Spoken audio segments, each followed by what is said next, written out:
Hello friends, આજે આપણે બનાવશું રજવાડી કેળાનું શાક. કાઠિયાવાડી શાક છે. કેળાનું મગની દાળમાંથી બનાવવાનું હોય છે. એ લગ્ન પ્રસંગે સકનમાં બનતું શાક છે.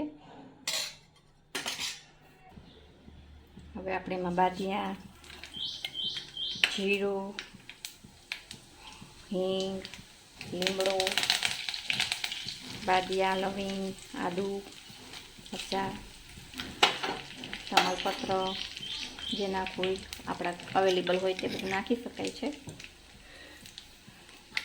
પહેલાં સૌ પ્રથમ લસણ નાખવાનું, પછી આપણે ડુંગળી નાખશું.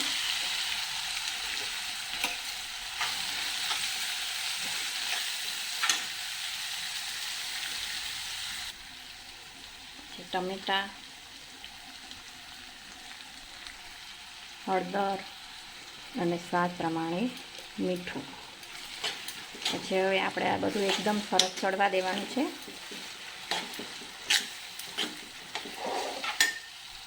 ચડે ને ત્યાં સુધી આ છે ખેરો કહેવાય આને, ને વળી કહેવાય એને. આમ મગની વળી કહેવાય, પણ આ કાઠિયાવાડી શાક છે. કાઠિયાવાડમાં બધા બહુ જ બનાવે. હવે એને પાણીમાં ચડાવવાની છે, આપણે બાફવાની છે, એને બોઇલ કરવાની છે. ત્યાં આપણે ડુંગળી ટમેટા ચડે ત્યાં સુધી એને આપણે પાણીમાં ચડવી નાખીએ. એકદમ સરસ ગ્રેવી થાય ને એવું ચડવા દેવાનું. પછી આપણે આના મસાલા કરશું. ધાણા જીરું નાખશું, પછી સેજ મરી પાવડર,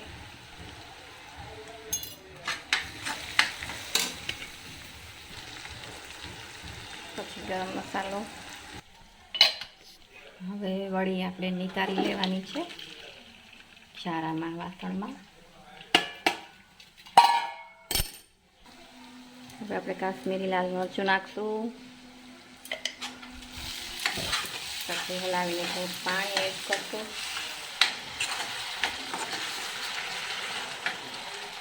અને એકદમ પાણી રસો ઉકળવા દેવાનો.